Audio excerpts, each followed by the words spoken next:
My name's Andy Sharman, and this is my Nissan 240SX.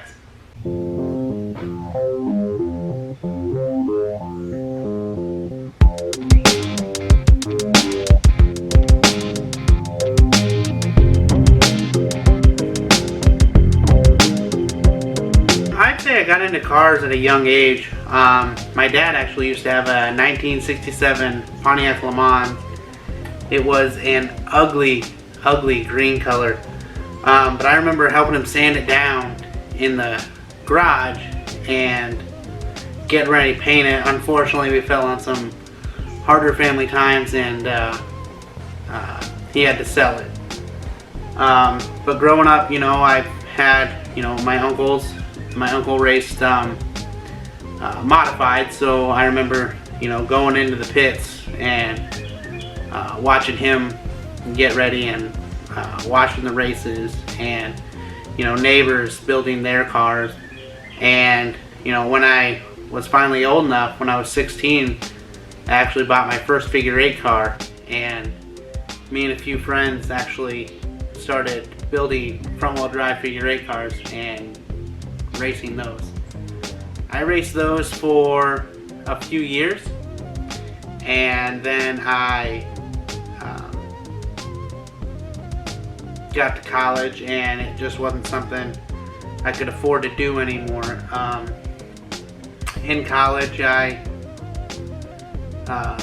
didn't really do a whole lot with cars at first. I got my first motorcycle, which was an FZR 600, like in 1992. In a big college town, it was an ugly bike that not a lot of people liked. So I actually got rid of that, and then I got a newer Suzuki Gixxer, and I really enjoyed that. Then I bought a V6 Mustang, and that ended up getting crashed by some girl backing into me. I bought a GT Mustang, and from there it kind of snowballed, and it kind of ended up turning into a sex spec Honda Civic that I ended up selling, and I got a 2006 Scion TC, and I originally bought it to be a daily car. Unfortunately, everybody will know that's not something that ends up happening when you enjoy cars. I guess I started modifying cars because I got my first.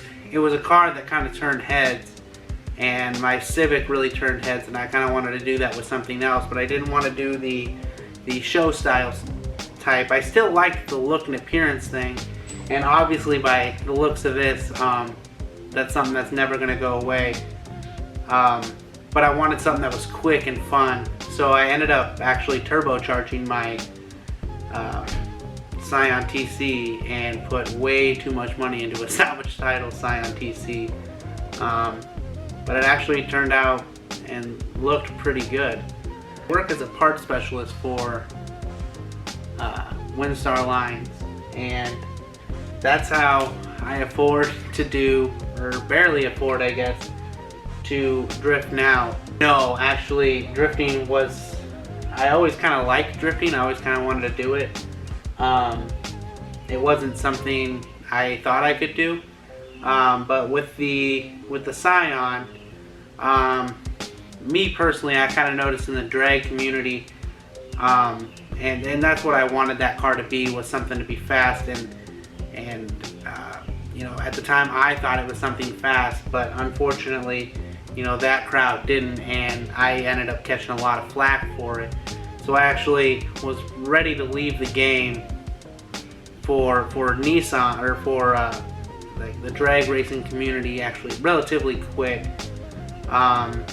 It just didn't seem like the crowd that I could click with. It was there were already drag cliques, I guess, and for someone new coming in, not a lot of people wanted to help No, so I actually I found this car online, and I actually found it on a Friday, and I left on a Sunday to go down to Fort Worth, Texas to buy it. It already had the SR swap, the built SR, and the Koki front, and it's just something I kind of fell in love with, and it kind of snowballed from there. I brought it to a car show in Des Moines, and a guy named Josh Van Steenis there actually came up to me and started talking to me about the drift community. And right then, just from talking to him and people like Nick and Travis that I kind of already talked to already, once I bought it, I realized the drift community is something that I wanted to be a part of. They're really friendly, super helpful, and all they want to do is they don't want to keep secrets. They want to do whatever they can to help you, because in their eyes it's not a competition. They're out there wanting people to be very, very good with them, because all that means is closer driving, harder driving, and it's for the gram, I guess, kind of. But no, everybody's really, really nice, and everybody's super helpful.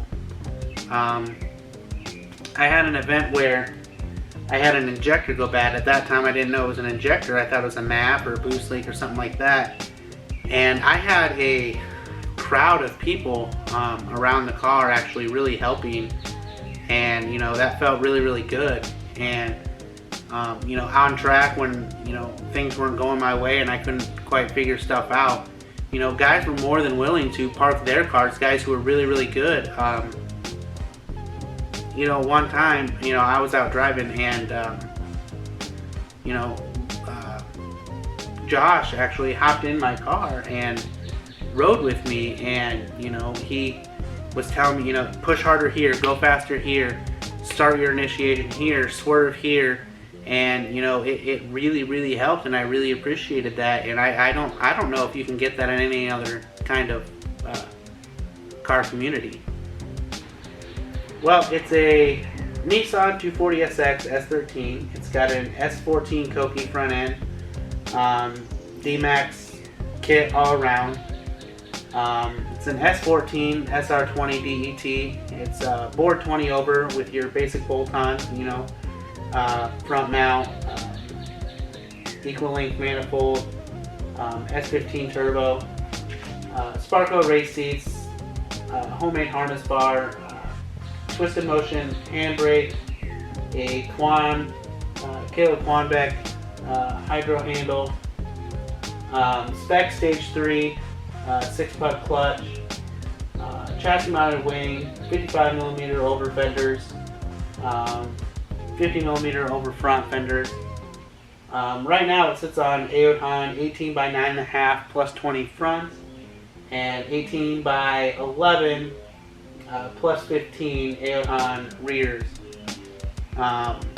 In small town Iowa, a car like this, it turns a lot of heads, and there's your people who aren't super into it. They like their trucks tall and straight pipe, but there's actually a lot of people that like it, and a lot of people that want to help. Todd's Exhaust Pros actually helped with this bash bar. It's not something that they do regularly. They don't really. I think that this was the first bash bar he actually built, but it was something he actually wanted to do. It was a different. Drifting wasn't something that happened in Carroll. It wasn't. It wasn't something people did in Carroll, and no one really thought about or did or knew about. And he was really, really, really helpful, and really really happy to help, and I appreciate that so much. Outlaw Signs actually help with the wrap, help design the wrap and do the decals, and that's another local company that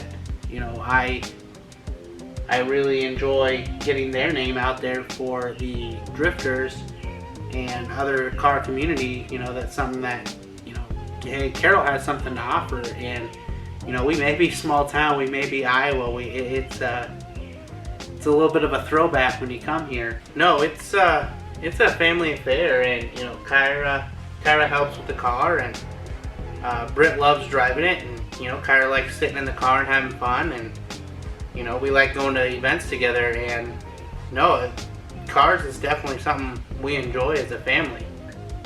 But you know, small town Iowa, you won't get the hospitality and happiness and kindness and friendship and random waves and you know, the good morning head nod and holding the door open for you that you're going to get in the big city. And you know, for that, you know, I'm thankful to be from small town Iowa.